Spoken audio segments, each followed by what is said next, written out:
And welcome back to Focal Point AFR Talk. Brian Fisher is my name. Congenial, convivial, and amiable as always. The program is Focal Point. The network is the American Family Radio Talk Network. I'll come back to that Libya thing at the bottom of the hour. Got another soundbite we want to play on that. But right now I want to turn our attention to our decision maker line and the special guest Ken Blackwell.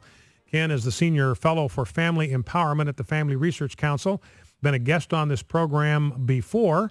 And I believe, Ken, you're on the road in Missouri. Welcome to Focal Point with Brian Fisher.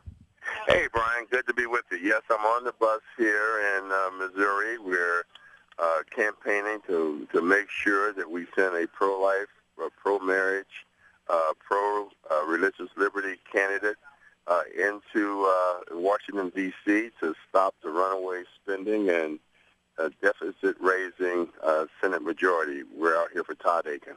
Now, I'm seeing some things, Ken. I want to get to this business about the vote counting in Ohio, which is the main reason I brought you on. But, you know, what I'm seeing coming out of Missouri, we had Gina Loudon, the Tea Party specialist that's out there also on the ground in Missouri on the program Tuesday. We're looking at the polling data that indicates this race, basically, from what we can tell, is a dead heat. And now we're finally having one of the Republican super PACs actually weighing in on Todd Akin's behalf. So kind of a two-part question, Ken. How do you size up boots on the ground? How do things look right now for Todd Akin as we head into Tuesday?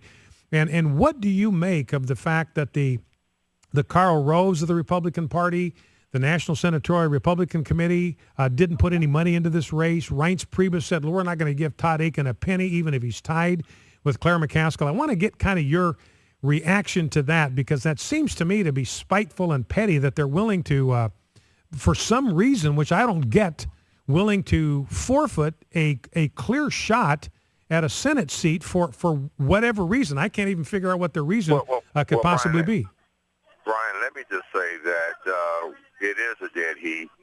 There were those of us who decided not to stand on the sidelines and wring our hands and worry ourselves about why other people were making bad decisions.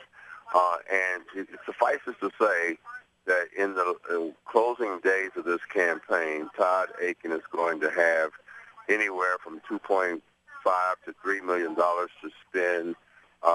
He's peaking at the right time, and there are those of us who understand how important it is to win the Senate to stop the trend towards bigger and bigger and bigger and more intrusive government. We're winning the day, and so we're not whining, we're not complaining, and we're not trying to dissect why some people are making bad political, just pure dumb decisions. We've just decided to go out and do what we have to do to win this, and it's working. The people of Missouri are speaking out, and they're speaking out strong. And I think he's going to close strong, and he's going to win it. And that's the last question I want to ask before we turn our attention to Ohio. Are you picking up some growing support for Todd Akin, growing enthusiasm as you travel around the state? Without question. The intensity of his support has picked up tremendously. He's closed the gap, and people understand they have a clear choice.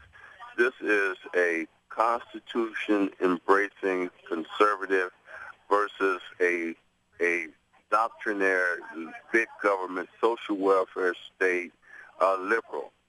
And the people here in Missouri are coming back to their roots. They're coming back to their strong conservative values, and as they make that move back to those strong conservative values, they know that the choice is clear, and they're ready to send Todd Akin back to Washington this time as a member of the Senate to stop Harry Reid's march towards 21st century big welfare state. Ken, let's turn our attention to what's going on in the state of Ohio. You were Secretary of State in the state of Ohio, so you know the lay of the land there. And I've been reading a number of stories about the possibility of a vote counting delay in the state of Ohio that could delay the final results. We may not know who wins Ohio until 10 days after the election. Tell us how that came about and kind of what's going on in Ohio.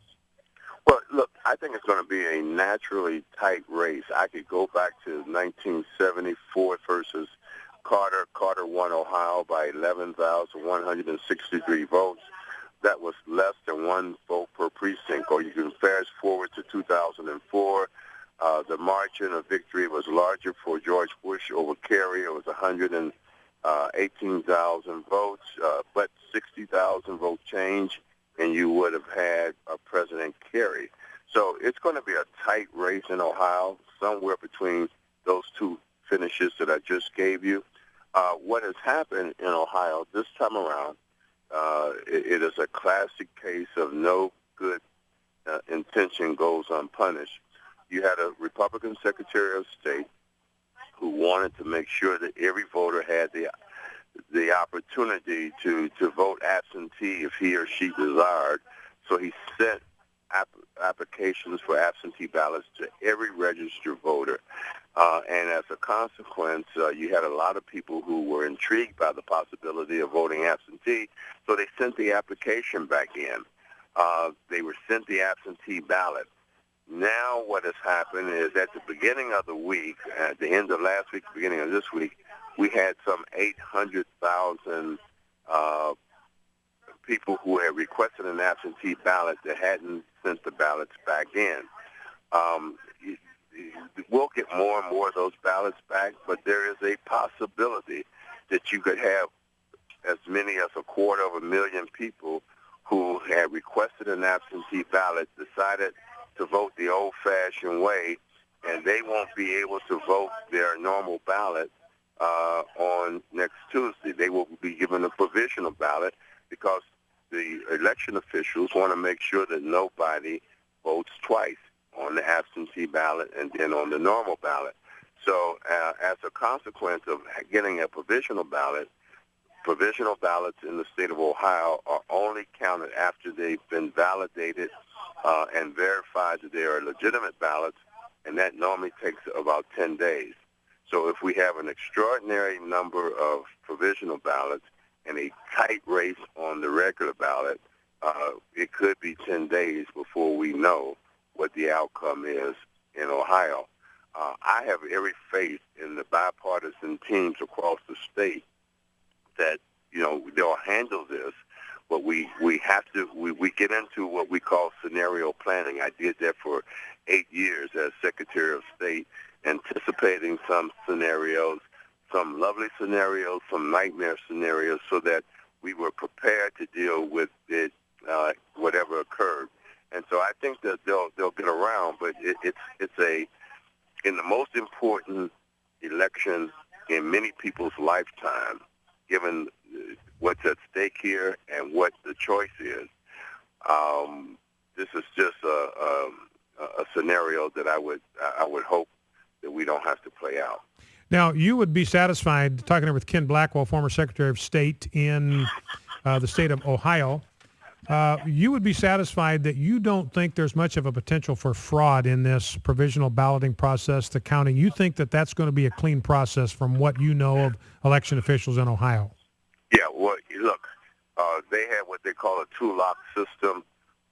Even when all of the folks on the left were complaining about 2004, Democrat election officials were the first to sign off on Ohio's election as being fraud-free and a straight-up result. So I know that Democrats and Republicans, election officials, our bipartisan system is set up for bipartisan verification of every step of the process. I don't have any fear that those election officials will do nothing short of doing a credible job in the state of Ohio. But it is a human process. Elections are a human process. What you want to do is to take as many opportunities for mistakes, as many opportunities for wrong impressions to be drawn off the table as you can.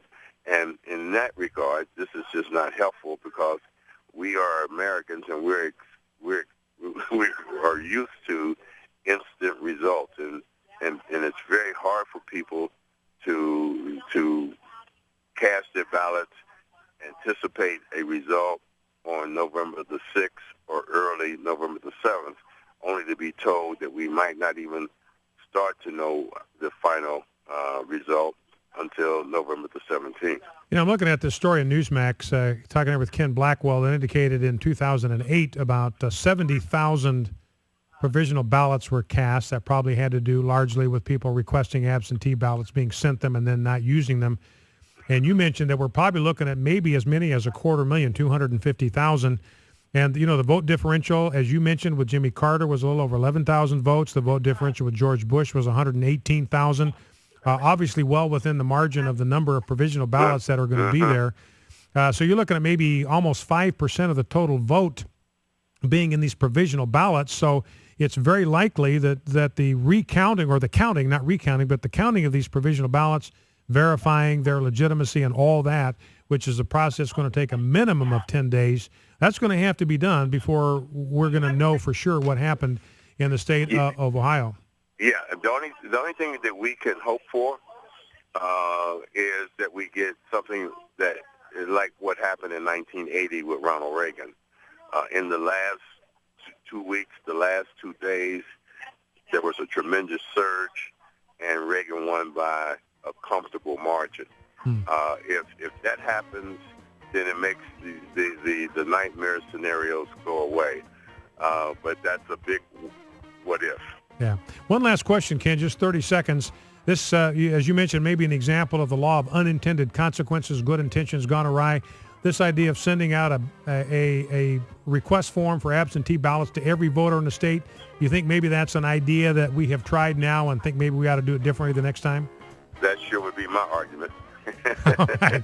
My guest has been Ken Blackwell, the Senior Fellow for Family Empowerment at the Family Research Council, on the Values Bus in Missouri on behalf of the pro-life candidate Todd Akin. Ken, always a pleasure to have you on the program. Thank you. Very informative, and God bless you, and have a great rest of your road trip. Right back at you, Brian. All right, Ken. Ken Blackwell, Family Research Council. We'll be back with more Focal Point AFR Talk. Stay with us.